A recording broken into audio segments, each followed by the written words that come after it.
आज हमने 2015 में ज्वाइनिंग किए हैं। उससे पहले हमको कोई भी नहीं पहचानते थे। आज कितने लोग पहचान रहे हैं? यहाँ आने से पहले कितने लोग पहचानते हैं हमको? हाथ उठा सकते हैं। बाकी लोग नहीं पहचान रहे। तो 2015 के पहले कोई नहीं पहचानते थे। घर का आदमी थे और हमने, मेरा बहुत बुरा स्थिति था। स्थिति इतना बुरा था कि हमने छोटा से, जब हमने पैदा हुए तो मेरा पापा जी डेथ कर गए और जो माँ का पेट में थी पापा जी डेथ कर गए। जब पैदा हुए तो माँ डेथ कर गई और उसके बाद में हमने जैसे तैसे पालन पोषण हुआ। अब बताइए, बिना माँ बाप का बाल बच्चा कैसा पलाता है? तो उसी तरह से हमने बुलाए। उसी बीच में हमने 13 साल के हो गए। 13 साल मेरा शादी हो गया। शादी होने के बाद हम ससुराल चली गए। ससुराल जब गए तो 8 साल तक मेरा बच्चे नहीं हुआ। जब बच्चे नहीं हुआ तो मेरे ससुराल में बहुत सारे लोग ये ताना देने लगे या तंग करने लगे कि ये इसको बच्चा नहीं हो रहा है। बहुत तरह से प्रॉब्लम होने लगा। हमने उसी बीच में हम बहुत मतलब टेंशन भी था और मेरे हस्बैंड भी ऐसे थे कि बोलते थे कि हमको बच्चा चाहिए। हमने बहुत प्रयास किए कि मेरी बहन का बच्चा है, ले लीजिए। बोले नहीं लेंगे, अपनी बहन का बच्चा नहीं लेंगे। हमने बोले कि या अपना भाई को बच्चा ले लीजिए या अपना बहन को बच्चा ले लीजिए, जो भेगना करके होते हैं। तो बोले कि नहीं, हम किसी का बच्चा नहीं लेंगे। तो हम बोले किसी का बच्चा नहीं ले रहे तो अपना बच्चा आएगा कहाँ से? तो बोले कि नहीं, हम अपना बच्चा चाहिए। तो बोले अपना बच्चे के लिए शादी करना पड़ेगा। बोले हम तैयार हैं। तो बोले अच्छा ठीक है, आप तैयार हैं। तो हमने सोचे कि मेरे पति खुश रहेंगे तो हम भी खुश रहेंगे। तो खुशी के लिए उनको हम शादी किए। और शादी के पहले इतना बोलता था कि आपको कोई तकलीफ नहीं देंगे, कोई दुख नहीं करेंगे, हम जितना पैसा कमाएंगे आपको लाके देंगे, ऐसे बोलते थे। ऐसे बोलने के बाद में हम सोचे सच में ही मेरा पति नहीं बदलेंगे। और हमने शादी करवाए। शादी करने के बाद में नई वाली आ गई। आने के बाद में बहुत तक वो पति को अपनाए दी। पति को उसका हो गया। हमको पता ही नहीं था कि मेरा पति वो नहीं है। हमको ये पता नहीं चला। हमको लगता था मेरा ही पति है और ये हमको ख्याल नहीं आया था कि हमने पति किसी को और दे दिए। तो जब उनको पति को दे दिए और पति उसी का हो गया, उसके बाद में हमको ने मानदान नहीं करने लगा, मारपीट करने लगा, बहुत कुछ करने लगा। शादी के पहले, हाँ करने के पहले मेरा मायके का आदमी, ससुराल का आदमी कोई भी नहीं बोलता था कि शादी करने दीजिए इसको। लेकिन हम अपने ही से बोल दिए थे कि शादी कर दीजिए। लेकिन वो हम जो अपने ही से बोले, मेरे मायके के लोग बोला कि मेरा घर नहीं आना, रोते हुए। ससुराल के लोग बोला कि आपका कोई भी दुख होगा तो किसी सुनेंगे नहीं, किसी का नहीं सुनाना। हमने बोले अच्छा बात है। मायके में जवाब दिए कि हम नहीं आएंगे। और हमने सारा परिवार को छोड़ दिए, सबको छोड़ करके उनको शादी करवाए। मेरा हस्बैंड खुश रहे। बहुत सारा दुख देने लगा। उसी बीच में हमको क्या होता है, टेंशन होता है, अंदर अंदर टेंशन होता है। इतना घुटन होता है कि हमको खाना पीना कहाँ है नहीं है, कोई मतलब ख्याल नहीं होता है। हम किसको क्या सुनाए, कोई सुनने वाला तैयार नहीं था। मायके में जवाब मिला था, ससुराल में भी जवाब मिला था, हर परिवार जवाब दिए थे कि आप किसी का सुना नहीं सकते हैं। सारा टेंशन अंदर अंदर घुटन हो गया। घुटन होते होते फिर एक ऐसा बीमारी पकड़ लिया कि बाल का समस्या हो गया, जो कि लेडीज लोग का बाल का बहुत प्यारी होती है। किनका बाल चाहिए अच्छा, सभी लोग चाहिए। तो मेरा बाल बहुत था और जो घुटन हुआ टेंशन से सारा बाल उड़ गया। उड़ने के बाद हमने बहुत सारा डॉक्टर से किए। डॉक्टर जितना पैसा था मेरा हस्बैंड नहीं देते थे, मैंने भी माँ बाप नहीं था। लेकिन हमने उसी बीच में मेरे घर के बगल में कॉलेज था तो वहाँ पे झाड़ू पोछा करने लगे। झाड़ू पोछा करके हम ये अपना गुजारा करते थे, अपना जो भी घटता था हम खरीदते थे। और उसी बीच में हम सारा डॉक्टर से दिखाए, कहीं समझ में नहीं आया, तो हमें रिएक्शन हमको मिला एक सहेली के माध्यम से। उनकी मम्मी का पैर का दर्द था और पैर में इतना दर्द था, 50 साल से प्लस वो लेडीज थी और वो कहीं घर से बाहर नहीं निकलती थी। पता नहीं उनको बताया गया रिएक्शन के बारे में, और ठीक हो गई। और वही ने हमको बताए, और कहाँ बताए, धान का खेत में। धान का खेत समझते ना लोग? हाँ, जो धान रोपी होता है वहाँ पे वो लेडीज आई थी धान रोपने के लिए अपने बेटी के यहाँ। हम भी वहाँ पे गए थे और जाने के बाद दोनों धान रोप रहे थे, मीटिंग चल रहा था। सब लोग ऐसा करते हैं कि नहीं? हाँ, टेम्पो में, बस में, जहाँ मिले वहाँ भी मीटिंग करना है। वो हमारा मीटिंग दे रहे थे, हम सुन रहे थे। सुन करके हमको बहुत अच्छा लगा। जब अच्छा लगा तो हमने क्या किए, सुन करके गए और हमने जो सर थे हमारे जो ज्वाइनिंग किए हैं, उनका नाम है रंजन कुमार गुप्ता। एक बार उनको नाम से ताली बजाइए। और वो ने हमको बताए, बहुत अच्छा से प्लान दिए प्रोडक्ट के बारे में। हम सुन करके लगा कि हमको आज ही सारा बीमारी खत्म हो गया। हमने वहाँ पे सामान लेते हैं, चाय और ये अस्पंदा कैप्सूल लेते हैं, गैनो मसाज लेते हैं और शैम्पू लेते हैं, 4 प्रोडक्ट लेते हैं। हमने खाना पीना चालू किए। खाने पीने से हमारा जो घुटना दर्द पकड़ लिया था और घुटना दर्द ठीक होने लगा। जो गैस बनता था गैस ठीक हो गया।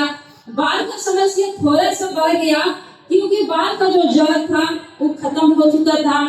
तो वो बाल का जो जड़ था धीरे धीरे निकाल रहा था। जब वो निकाल रहा था तो हमने घबरा गए कि ये बाल हमारा और ये प्रोडक्ट ये खराब है, ये शैम्पू खराब है। हमने वो शैम्पू और लगाना छोड़ दिए। फिर भी जो सीनियर थे वो कॉल किए, क्या मंजू जी कैसा आपका समस्या है? हम बोले क्या कहे सर, ये समस्या ऐसा है कि हमको ये शैम्पू फालतू लग रहा है। सर ने बोले आपका शैम्पू फालतू लग रहा है, आपको बढ़ाए अच्छा है। खुश होकर सर बोले कि आज हमको आ गए छेना मंगा के रखिएगा। हम बोले सर मेरा बीमारी बढ़ गई, आपको छेना खाने के मन करता है। सर ने बोले आप मंगा के तो रखिए, आपको अच्छा होने वाला है। हम बोले सर ठीक है सर, हमको अच्छा हो जाएगा। बोला हाँ हो जाएगा। फिर सर बोले, फिर हम शैम्पू खरीदे, फिर हम लगाना चालू किए। फिर लगाते लगाते आज मेरा ज्यादा बाल नहीं है, थोड़ा सा है, लेकिन ठीक है। तो कहाँ से मिला? डीएसएन से मिला। आज अगर डीएसएन नहीं मिलता तो ये बाल नहीं रहता। इसीलिए बोलते हैं कि जो भी डीएसएन के बारे में जो भी लोग बताए हैं उनके लिए जबरदस्त तारीफ होना चाहिए। डीएसएन में अगर कोई प्रोडक्ट खिलाने के लिए बता रहा है, कोई काम करने के लिए बता रहा है, तो समझिए ऊपर वाले से काम नहीं है। इसीलिए सभी को बताने वाले को थैंक यू बोलना चाहिए। तो इसी बीच में हमने सर बताए कि अगर आप पैसा चाहती हो, हम बोले सर पैसा हम नहीं चाहते हैं, पैसा हम झाड़ू पोछा करते हैं, खाने पीने में हम पैसा वहाँ कमा लेते हैं, हमको पैसा नहीं चाहिए। सर ने बताए कि इतना पैसा कमाती हो?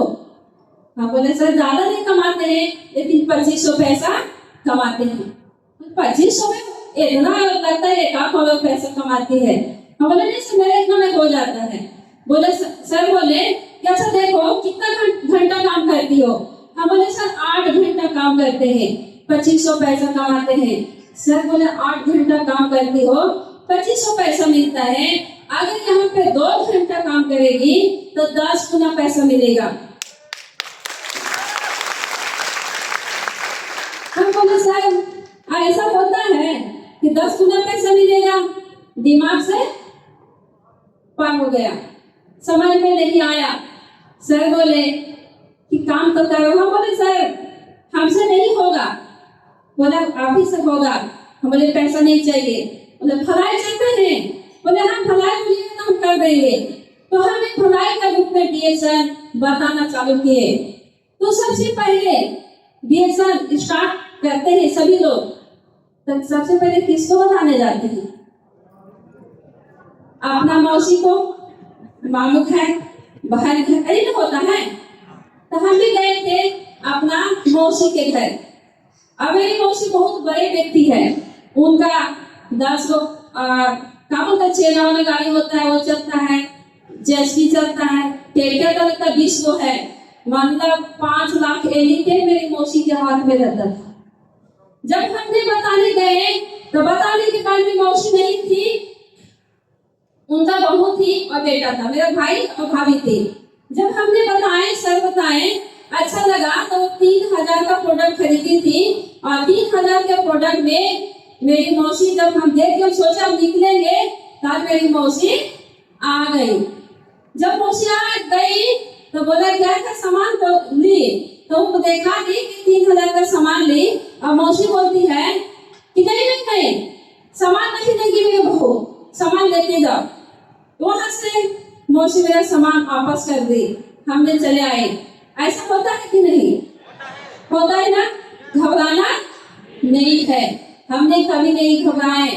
थोड़ा सा लगा कि रिएक्शन क्या फालतू चीज है, रिएक्शन बकवास है, हमको अच्छा नहीं लगा, बेकार लगा, लेकिन फिर भी सर समझाए, हमने फिर चलते रहे। तो बोला जाता है कि बिकता है 2 चीज दुनिया में, तो बहुत चीज बिकता है, लेकिन दूध और दारू बिकता है कि नहीं बिकता है, बिकता है। लेकिन सबसे कठिन बेचने में क्या चीज में लगता है, समय। दूध में लगता है कि नहीं, और दारू तुरंत बिक जाता है, उसको कोई बोलना भी नहीं पड़ता है। लेकिन दूध बेचने में घर घर जाना पड़ता है, केवाड़ी ठोक ठोक के देना पड़ता है, फिर भी लोग बकवास समझता है। पानी मिला के लाए हैं क्या, 50 बार सवाल करता है, लेकिन ये लोग नहीं समझता है कि चाहे हमें पानी भी मिले फिर भी 2 अमृत है कि नहीं है। और शराब दूध से ज्यादा बिकता है कि नहीं। अच्छा महंगा दूध है कि दारू है, दारू महंगा है। अच्छा बताइए, लोग बोलते हैं करेंट फायदा नहीं मिलता है डीएसएल का प्रोडक्ट से, तो दूध में ज्यादा करेंट वाला रिजल्ट मिलता है कि दारू में, बताइए करेंट रिजल्ट क्या चीज में मिलता है, दारू में मिलता है कि नहीं।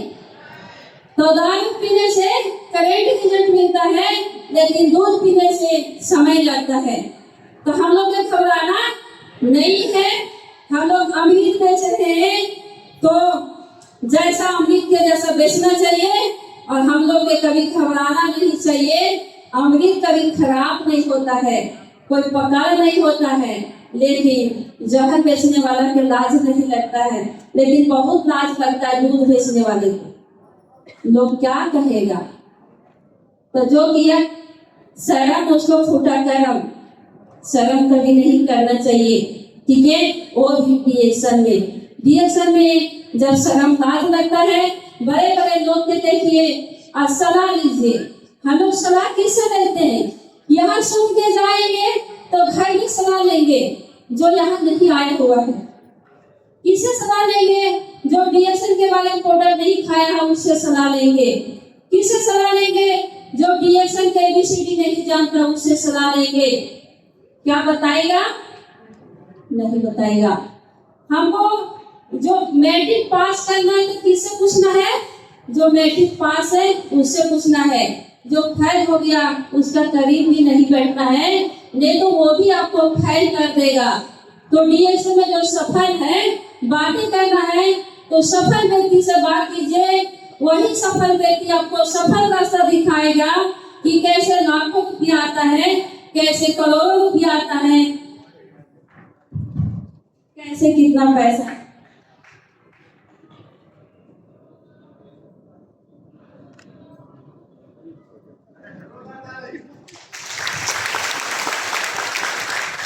तो सफल व्यक्ति के हम लोग को पूछना चाहिए कि नहीं। तो घर में हम लोग जाकर के किससे पूछते हैं, जो इसका कोर्स नहीं जानते हैं। तो हमने सफल व्यक्ति को हाथ पकड़े, और हाथ पकड़े यहाँ पे ईश्वर सर है, उनके लिए ताली होना चाहिए। सर ने बताया कि यहाँ पे बहुत कुछ मिलता है। हमने बोले क्या क्या मिलता है सर, कि यहाँ पे विदेश यात्रा मिलता है, 2 चक्का मिलता है, 4 चक्का मिलता है, अच्छा घर मिलता है, अच्छा बंगला मिलता है, इतना कुछ मिलता है। सर ने बताए, हमने काम करते गए तो मेरा 2 चक्का आया, पहले 2 चक्का स्कूटी आया और स्कूटी हम खुद चलाना चालू किए। और हमने एक मेरी गाँव में भी आई है, हम लोग के एक ही साथ स्कूटी आई थी, वो इनका नाम है फुलमती मैडम, आ सकते हैं। तो हम लोग एक साथ चले हैं, बुलाना चाहते हैं। और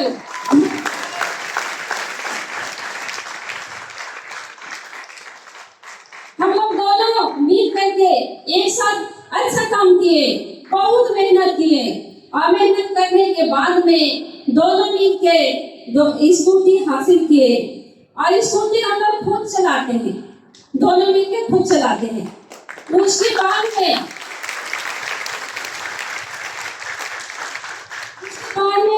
दोनों चलाते हैं, दोनों साथ साथ चले तो दोनों हम लोग का मलेशिया में क्वालिफाई हुए।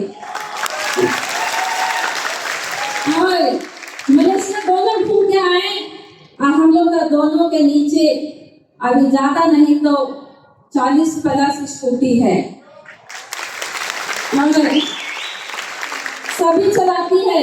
आज तक मेरा टीम में जितना स्कूटी आया, किसी का स्कूटी घर में नहीं है, रोड में चलता है और खुद चलाती है। और दूसरी बात है कि हम लोग दोनों DSN से कार भी खरीदे हैं, और झारखंड से हम लोग दोनों कार लेके नेपाल आए हैं। और दोनों ही DSN से अच्छा टोल में ये रांची में भी है, हम अपना कोडरमा पड़ता है, हमारा जिला जो पड़ता है अपना कोडरमा डिस्ट्रिक्ट में अपना जमीन दिए हैं 1.5 कट्ठा, और घर भी बनाए हैं, हम अपना घर भी बनाए हैं DSN से। जो कि मेरे ससुराल में मेरा पति इतना दुख दिया था कि घर से हमको निकलना पड़ा, और हमने घर से बाहर रहते थे। मेरे घर का बगल में गाय उठाता था, गाय, वहां पे दिन का भूत रहता था। भूत आप लोग नहीं समझेंगे, जो भूत होता है ना वो आदमी को डरा देता है। तो घर का बगल में मेरा बहुत बड़े घर है, मतलब 3-4 कट्ठा में घर है, तो 4-5 दुआरी है, जो दुआरी होता है, तो जो पिछले दुआरी होता है उस दुआरी के बाहर में भूत रहता था। तो मेरी पत्नी लोग जो की करती थी ना, तो भूत डरा देता था और वो पागल हो जाते थे। तो जो हमको निकलना पड़ा, तो वो गाय की जगह पे एक घर बनाए थे, ऑर्केस्ट्रा पे छोटा सा घर बनाए थे अपना DSN पैसे से, और हमने वहीं रहने लगे, और मेरा से भूत भी भाग गया। तो वहां से जब हम फिर कुछ दिन हुआ, पैसा आने लगा, तो हम अपना जमीन खरीद के अपना घर बनाए। अभी मेरा गांव का लोग भी जब जाते हैं वहां पे और देखते हैं कि मेरे घर में कार लगा हुआ है, तो लोग नीचे ऊपर देखता है तो चौंक जाता है, देखता है तो देखते रह जाता है, क्या निकले। और आज हमने बहुत अच्छे हैं, और हम आगे चाहते हैं कि हम जो लोग बोलता है कि हमारा पास दुख है, दुख को छोटा बनाइए, और जो टारगेट है और DSN में जो चाहेंगे वो आपको चाहने पर मिलेगा, नहीं चाहने पर नहीं मिलेगा। अभी हम चाहते हैं क्योंकि हम छोटा सा घर बनाए हैं, लेकिन बहुत जल्द कॉलोनेशन भी बनेंगे और अच्छा घर भी बनाएंगे। तो इतना बोल करके अपना वाणी को समाप्त करते हैं। मेरा बात को अच्छा लगा होगा, सब लोग अपना लीजिएगा, अच्छा नहीं होगा लगे होगा तो पहले समझ के माफ कर दीजिएगा। और